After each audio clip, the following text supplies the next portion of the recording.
Sénateur Cardozo. Madame la Présidente, je suis ravie de prendre la parole sur l'interpellation 13 qui a été lancée par le sénateur la sénatrice Marty Klein, qui attire l'attention du Sénat sur les contributions commerciales et économiques des Autochtones à l'économie du Canada. Je prends la parole au sujet de toute télévision des peuples autochtones, la PTN, qui entame sa 25e année d'existence. La PTN fait partie d'une nouvelle infrastructure nationale en pleine expansion des organisations qui font progresser le statut des peuples autochtones.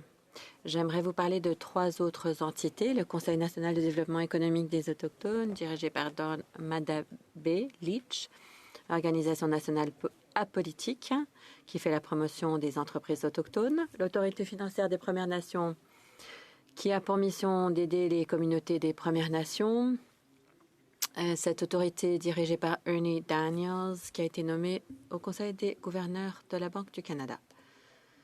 Ensuite, l'Association touristique autochtone du Canada, dirigée par Keith Henry, qui se concentre sur la croissance du tourisme autochtone. Maintenant, pour ce qui est de la PTN, j'ai assisté au développement de ce service innovant et essentiel.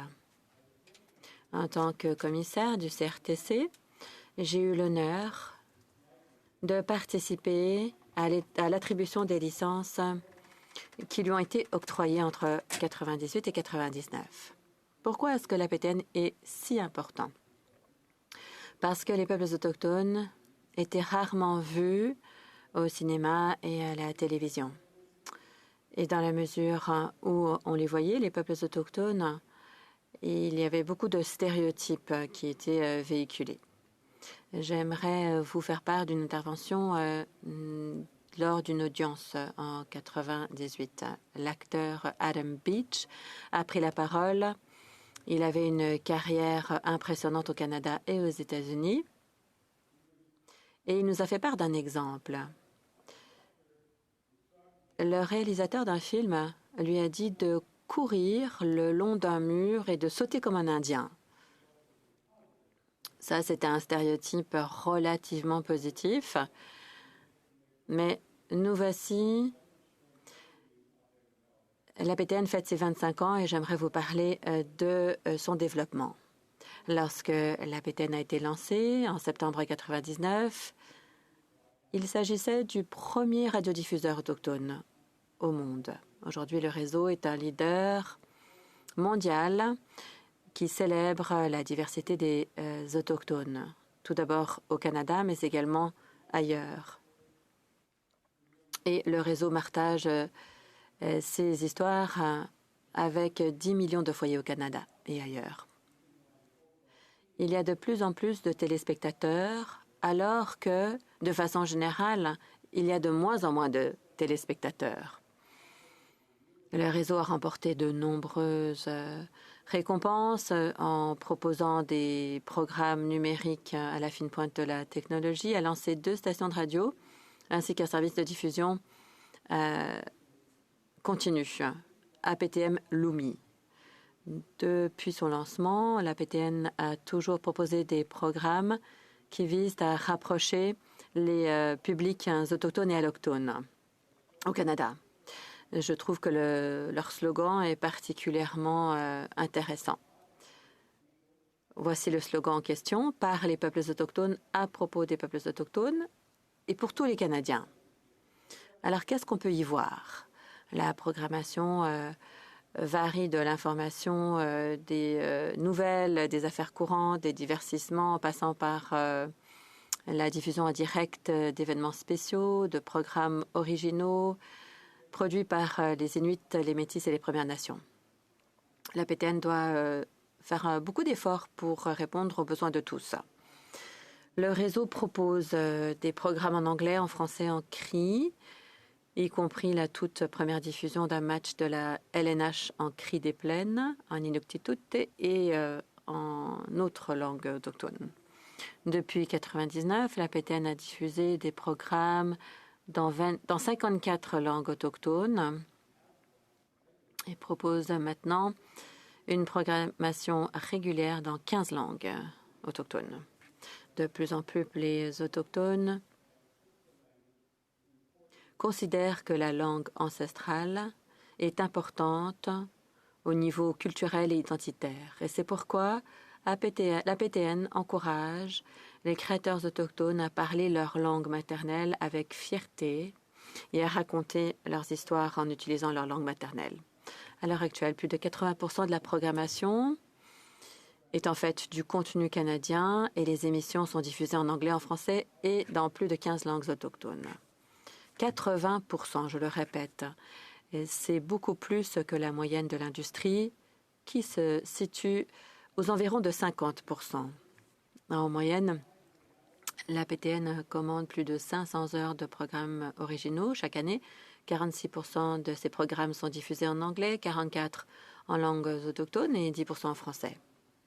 Maintenant, parlons un petit peu du contenu autochtone à la demande. Il y a 20 ans, ou plutôt 20 ans après sa création, l'APTN a lancé son service de diffusion en continu, axé sur les autochtones, appelé APTN LUMI. Le catalogue actuel comprend plus de 700 heures de programmes en langues autochtones, ainsi que des programmes en anglais et en français. APTN LUMI est également disponible sur Chromecast et par le biais de chaînes comme Apple TV, ce qui permet une grande portée. Alors, je vais traduire pour que vous compreniez. Il y a vraiment beaucoup de programmes autochtones qui sont offerts. L'APTN a remporté de nombreux prix, comme je l'ai dit, notamment la Canadian Screen Awards, le prix du public, le prestigieux prix du président du RTDNA Canada, le prix de la liberté de la presse et le prix Michener. En plus de tout cela, Monica Hillé, le PDG, membre de la Première Nation Odanak, a été nommée Playback Executive of the Year en 2022. Et la même année, elle a été le récipiendaire du prix des hôtels Management Achievement Award de l'Université McGill. Et j'ajouterai que ses prédécesseurs, Abraham Tagalik, le PDG fondateur, et Jean Larose, qui a été PDG pendant de nombreuses années, ont permis à l'APTN de croître de façon formidable. En août 2023, l'APTN comptait 163 employés à temps plein, à temps partiel et temporaire. 60% de ces employés sont autochtones, donc des Premières Nations métisses ou inuits. Et beaucoup de jeunes ont commencé leur carrière à l'APTN. Certains sont restés, d'autres sont passés à autre chose, à d'autres réseaux. Et cette corporation a des employés hommes-femmes 50% ou à peu près 46% s'identifiant comme étant de sexe masculin et une petite part s'identifiant comme étant des personnes bi-spirituelles. 58% des membres du conseil d'administration sont des femmes, y compris Julie Grenier, qui vient du nord du Québec. Elle est présidente d'une société de radiodiffusion qu'on trouve au Nunavut. Depuis sa création, l'APTN a eu la parité entre les sexes, ou plus de femmes à son conseil d'administration, alors que les autres radiodiffuseurs n'ont quelques femmes à leur conseil de façon générale. L'APTN est devenue le premier radiodiffuseur olympique autochtone à l'époque des Jeux d'hiver de 2010. 8 langues autochtones, en plus du français et de l'anglais, ont été utilisées pour diffuser les Jeux olympiques. J'ai récemment demandé à l'APTN comment ils décriraient leur succès. La réponse est longue et par conséquent, je mettrai en exergue quelques points. Et les infos et les affaires courantes sont l'un de nos principaux genres.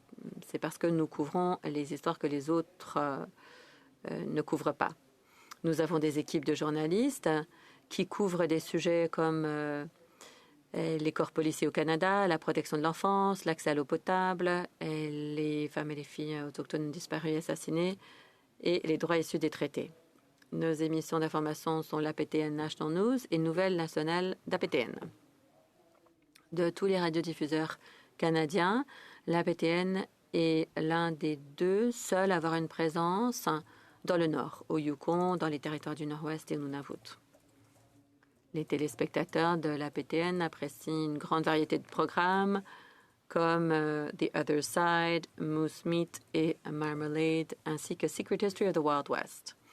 Nous proposons des programmes spéciaux pour commémorer la Journée nationale de la vérité et de la réconciliation en septembre.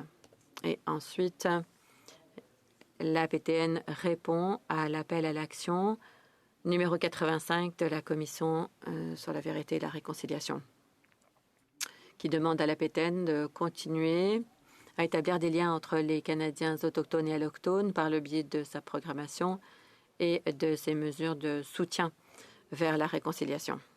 Je conclurai sur ceci. L'APTN s'est bien débrouillé au cours des 25 premières années d'existence. Il s'agit d'un réseau qui propose des programmes de grande qualité, des programmes divertissants également. Dans un monde de plus en plus divisé, où les droits des Autochtones sont de plus en plus bafoués, l'APTN est en fait un îlot de calme dans un monde qui est extrêmement divisé. L'APTN est en fait un icône canadien et les Autochtones ainsi que les allochtones peuvent en être fiers. Je pense que les Canadiens auront beaucoup à se mettre sous la dent au cours des 25 prochaines années. Merci.